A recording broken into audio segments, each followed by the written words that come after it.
프롤로그, 철학의 새로운 시대. 17세기 유럽은 격변의 시대였습니다.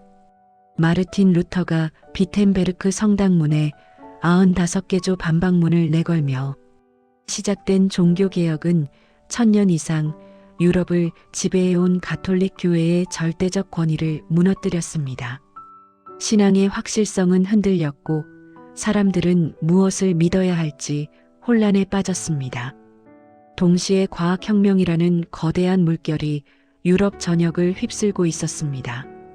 코페르니쿠스는 지구가 우주의 중심이 아니라고 선언했습니다. 갈릴레오는 망원경을 통해 목성의 위성을 발견하며 천동설의 토대를 뒤흔들었습니다. 케플러는 행성의 운동을 수학적 법칙으로 기술했습니다. 중세의 세계관은 무너지고 있었습니다.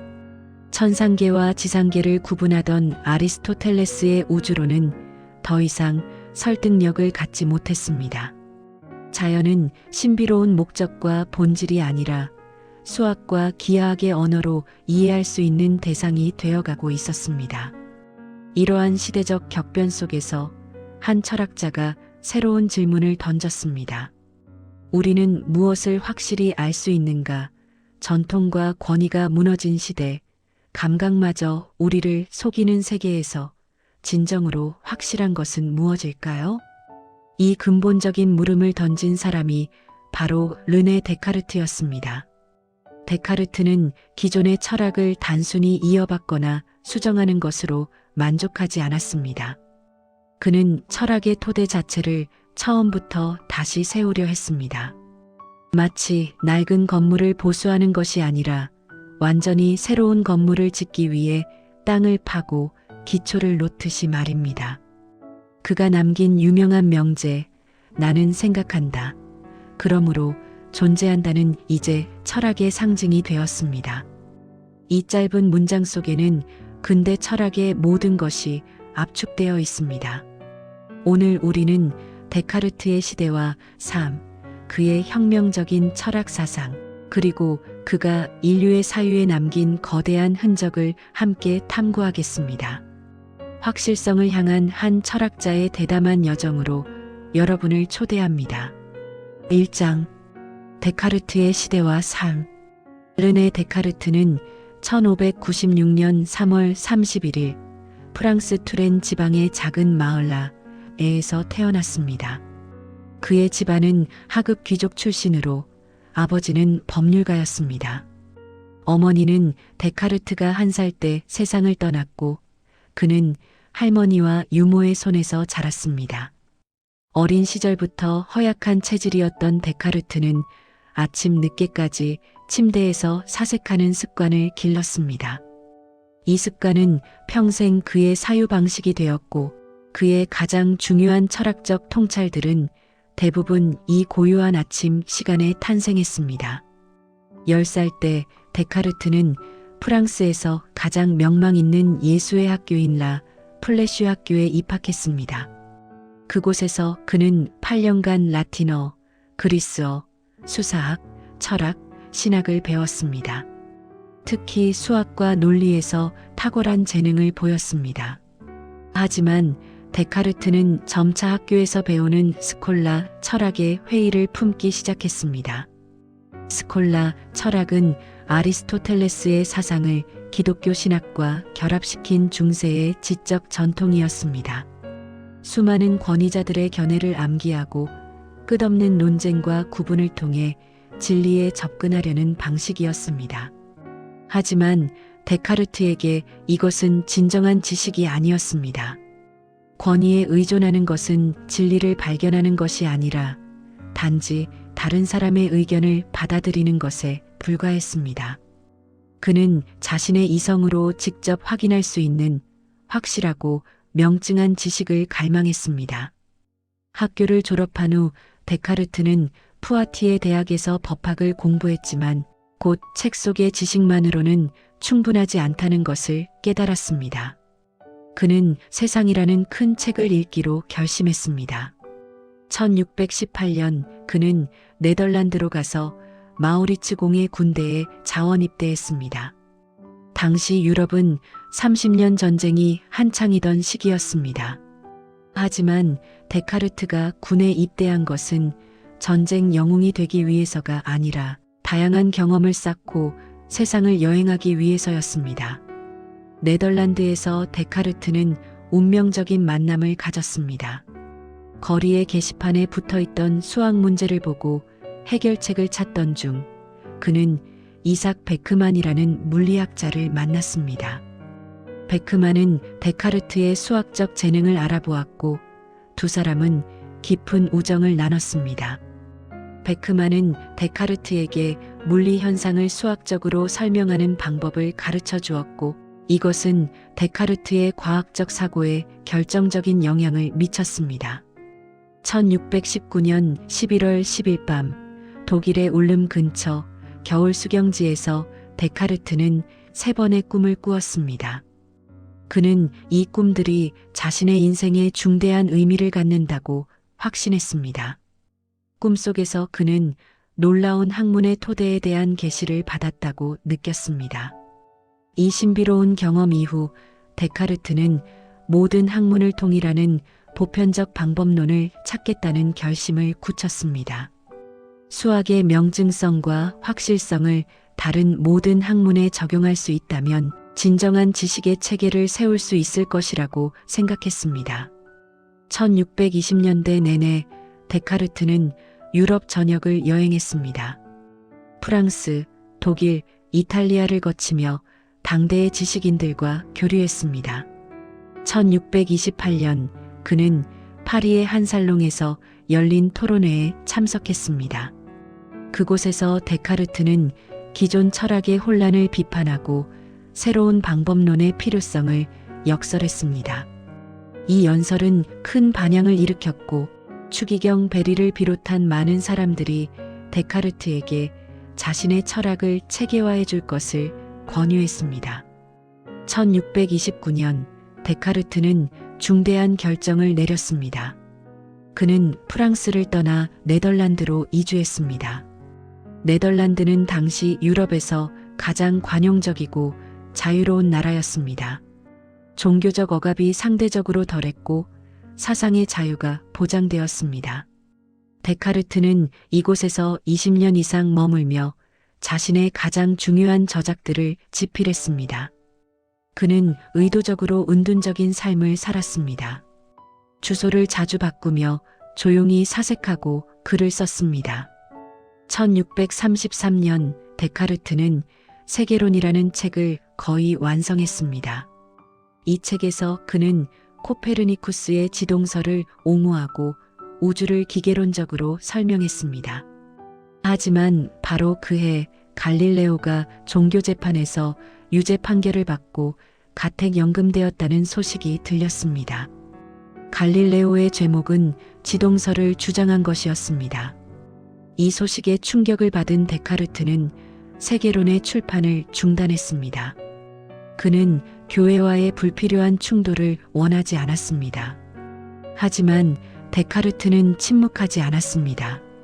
1637년 그는 방법서설을 익명으로 출판했습니다. 원제는 이성을 올바르게 인도하고 학문에서 진리를 탐구하기 위한 방법서설이었습니다. 이 책은 라틴어가 아닌 프랑스어로 쓰여졌습니다. 데카르트는 학자들뿐만 아니라 일반 독자들도 자신의 철학을 이해할 수 있기를 바랐습니다. 방법서설은 자전적인 이야기 형식으로 쓰여져 있으며 데카르트가 어떻게 자신의 철학적 방법에 도달했는지를 설명합니다. 이 책에는 해석기하학, 굴절광학, 기상학에 대한 3편의 부록이 함께 실렸습니다. 1641년 데카르트는 그의 가장 중요한 철학적 저작인 제1철학에 관한 성찰을 출판했습니다. 이 책은 라틴어로 쓰여졌고 신의 존재와 영혼의 불멸성을 증명하려는 시도였습니다. 데카르트는 소르본 대학의 신학자들에게 이 책을 헌정하며 교회의 승인을 얻고자 했습니다. 책에는 당대의 저명한 철학자들과 신학자들의 반론과 데카르트의 답변이 함께 실렸습니다. 이러한 형식은 당시로서는 획기적인 것이었고 철학적 논쟁을 공개적으로 전개하는 새로운 방식을 제시했습니다. 1649년 스웨덴의 크리스티나 여왕이 데카르트를 스톡홀름으로 초청했습니다. 여왕은 철학에 깊은 관심을 가지고 있었고 데카르트에게 직접 철학을 배우고 싶어 했습니다. 데카르트는 처음에는 거절했지만 여왕의 끈질긴 설득 끝에 마지못해 스웨덴으로 갔습니다. 하지만 스톡홀름의 혹독한 추위와 여왕의 요구로 이른 아침 5시에 일어나야 하는 생활은 평생 늦게 일어나는 습관을 가진 데카르트에게 큰 부담이었습니다. 1650년 2월 11일 데카르트는 폐렴에 걸려 세상을 떠났습니다. 그의 나이 54세였습니다. 임종 직전까지도 그는 자신의 철학적 신념을 지켰습니다. 사제가 마지막 고해성사를 권유했을 때 데카르트는 나의 영혼은 이미 신과 대화하고 있다고 답했다고 합니다. 그의 유해는 처음에는 스톡홀름에 묻혔다가 나중에 파리로 옮겨졌습니다. 2장 방법적 회의와 철학적 출발점. 데카르트의 철학은 철저한 회의로부터 시작됩니다. 하지만 이것은 단순한 회의론이 아닙니다. 고대 회의론자들은 확실한 지식이 불가능하다고 주장하며 판단을 보류했습니다. 반면 데카르트의 회의는 방법적입니다. 그는 확실한 지식을 얻기 위한 수단으로 회의를 사용했습니다. 마치 건축가가 튼튼한 건물을 짓기 위해 약한 토대를 모두 제거하듯이 데카르트는 조금이라도 의심스러운 것은 모두 거짓으로 간주하기로 했습니다. 첫 번째 회의의 대상은 감각입니다. 우리는 일상적으로 눈으로 보고 귀로 듣고 손으로 만지며 세계를 경험합니다. 하지만 감각은 종종 우리를 속입니다. 멀리서 보면 둥글게 보이던 탑이 가까이 가면 사각형인 것으로 드러납니다. 물속에 담긴 막대기는 꺾여 보입니다. 사막의 신기루는 실제로 존재하지 않는 오아시스를 보여줍니다. 한 번이라도 우리를 속인 적이 있는 감각을 어떻게 완전히 신뢰할 수 있을까요? 데카르트는 감각의 확실성을 의심합니다. 하지만 누군가는 이렇게 반론할 수 있습니다. 감각이 때때로 속일 수는 있지만 지금 이 순간 나는 분명히 여기 앉아 있고 손으로 이 종이를 만지고 있다. 이것까지 의심할 수 있는가? 데카르트는 여기에 더 강력한 회의를 제시합니다. 바로 꿈의 논증입니다. 우리는 모두 생생한 꿈을 꾼 경험이 있습니다. 꿈속에서 우리는 진짜로 걷고 말하고 느낍니다. 꿈을 꾸는 동안에는 그것이 꿈인지 현실인지 구별할 수 없습니다. 깨어난 후에야 비로소 그것이 꿈이었다는 것을 깨닫습니다. 그렇다면 지금 이 순간도 꿈이 아니라고 어떻게 확신할 수 있을까요? 내가 지금 책을 읽고 있다고 생각하지만 사실은 침대에 누워 꿈을 꾸고 있는 것은 아닐까요?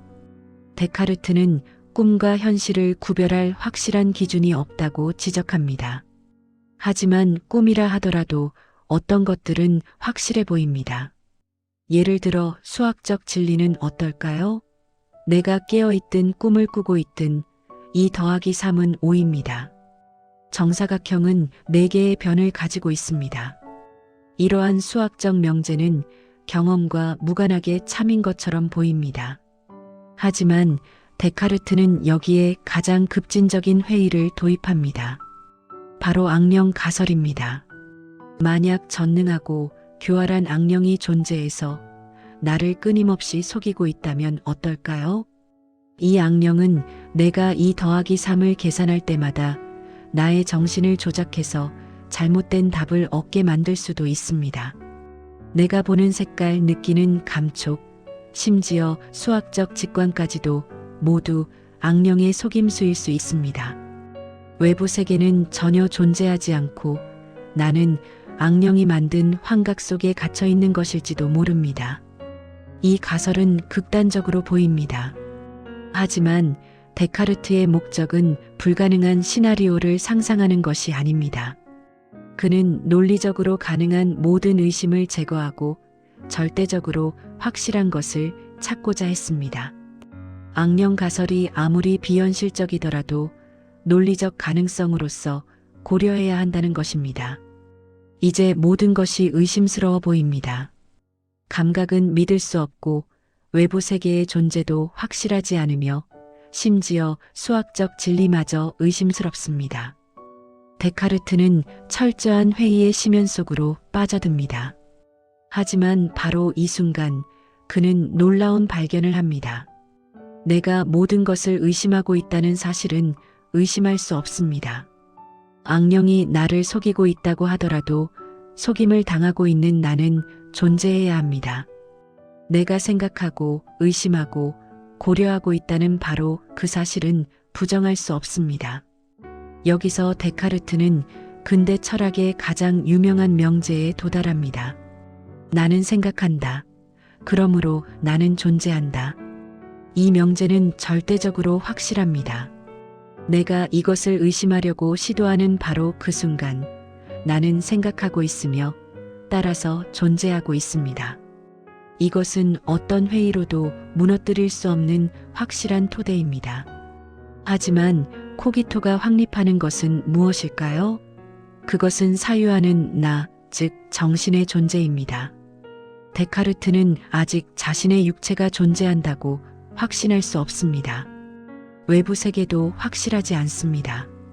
하지만 적어도 생각하는 나, 의식하는 나는 확실히 존재합니다. 데카르트는 이렇게 말합니다. 나는 하나의 사물, 즉 생각하는 사물이다. 그가 확실히 아는 자신의 본질은 정신, 즉 사유하는 실체입니다. 여기서 사유는 넓은 의미를 갖습니다. 생각하기, 의심하기, 이해하기, 긍정하기, 부정하기, 의욕하기, 상상하기, 감각하기 등 의식의 모든 작용이 사유에 포함됩니다. 코기토는 근대 철학의 출발점이 되었습니다. 진리의 기준이 더 이상 외부 권위나 전통에 있지 않고 자기 자신의 내적 확실성에 있다는 것을 선언했습니다. 이것은 인식론적 전환이었습니다. 철학의 중심이 객관적 세계에서 주관적 주체로 이동했습니다. 나의 의식, 나의 사유, 나의 경험이 모든 철학적 탐구의 출발점이 된 것입니다. 또한 코기토는 방법론적으로도 중요한 의미를 갖습니다. 데카르트는 코기토의 확실성이 어디서 오는지를 분석했습니다. 그것은 명증성, 즉 명석 판명함에서 옵니다. 나는 생각한다. 그러므로 존재한다는 너무나 명확하고 판명해서 의심할 여지가 없습니다.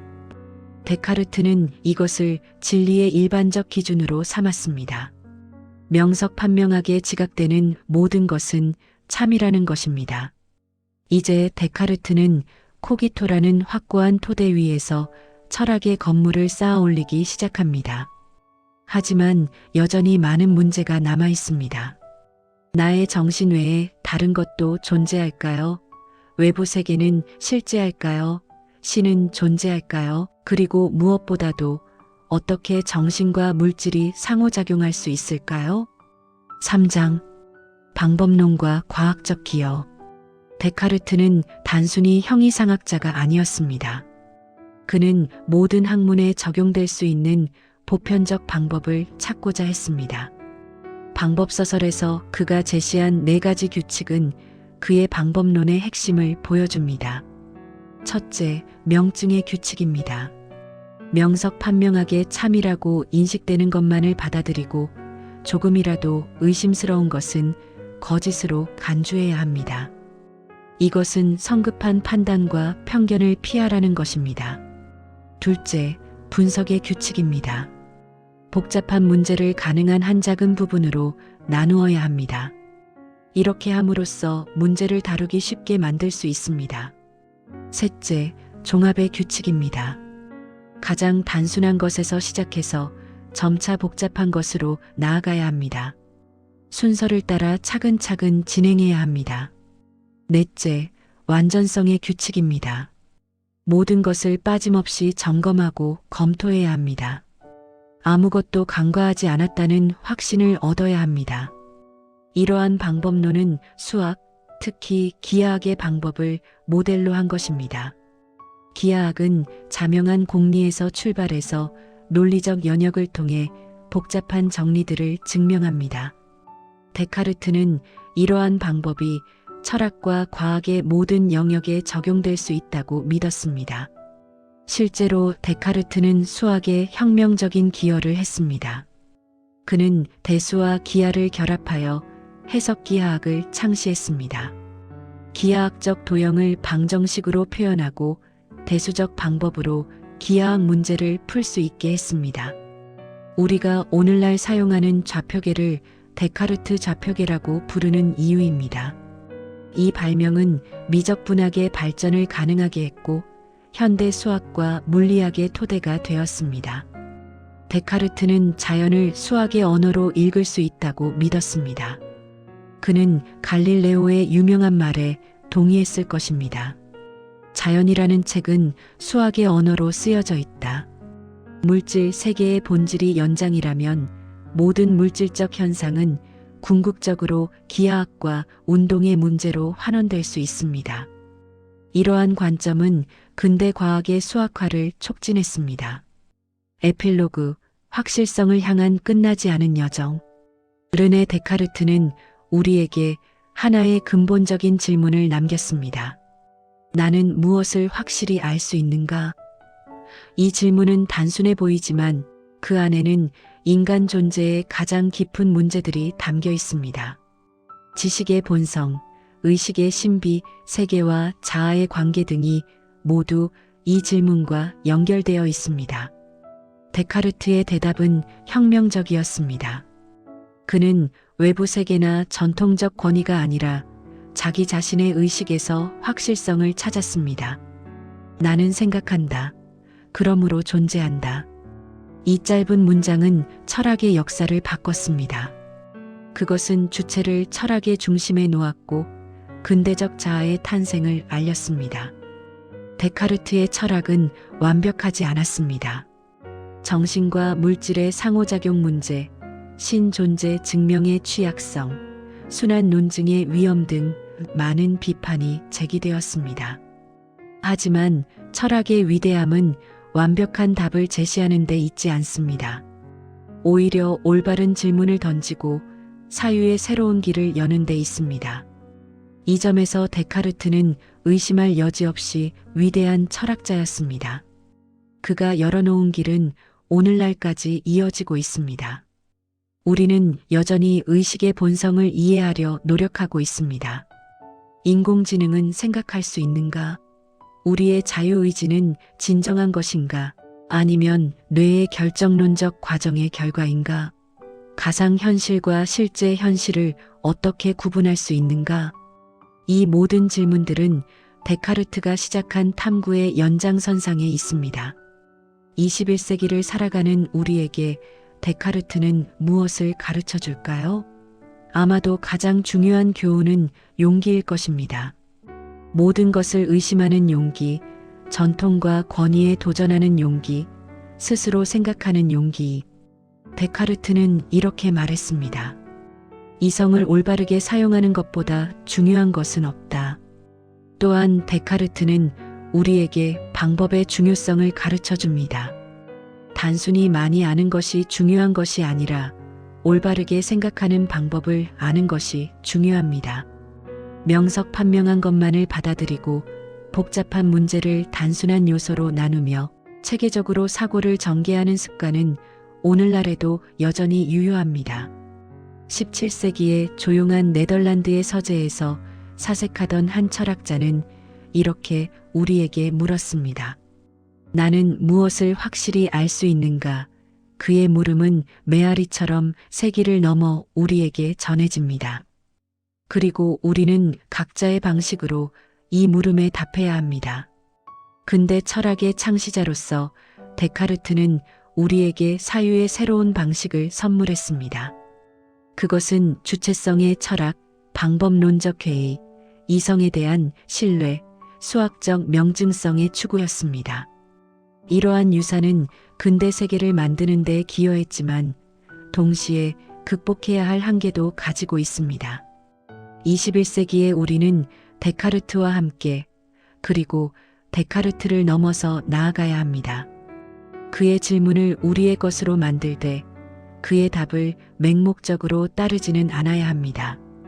그의 방법을 배우되 그것이 유일한 방법이라고 생각하지는 않아야 합니다. 그의 용기를 본받되 더 포용적이고 관계적인 사유를 향해 나아가야 합니다. 철학은 완성된 답의 집합이 아니라 끝없는 탐구의 과정입니다.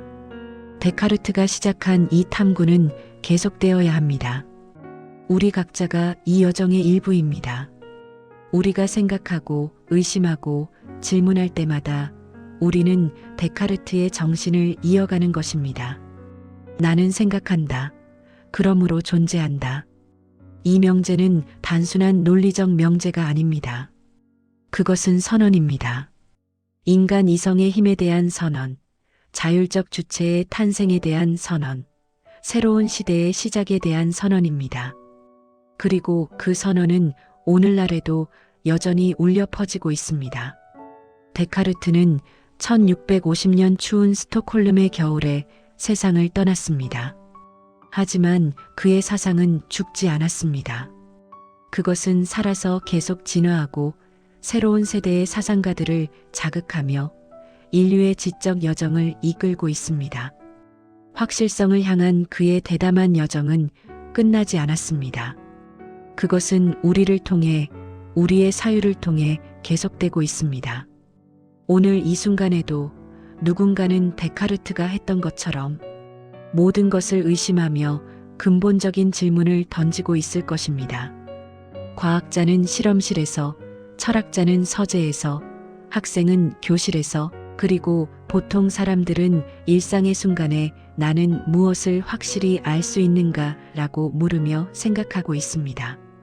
이 모든 순간 속에서 데카르트의 정신은 살아 숨쉬고 있습니다. 르네 데카르트, 근대 철학의 창시자. 그는 우리에게 확실성을 향한 길을 보여주었습니다. 그 길은 때로 험난하고 때로 불확실하며 결코 끝나지 않습니다. 하지만 그것은 인간이 걸어가야 할 길입니다. 생각하는 존재로서, 진리를 추구하는 존재로서 우리는 이 여정을 계속해야 합니다. 끝까지 경청해 주셔서 감사합니다.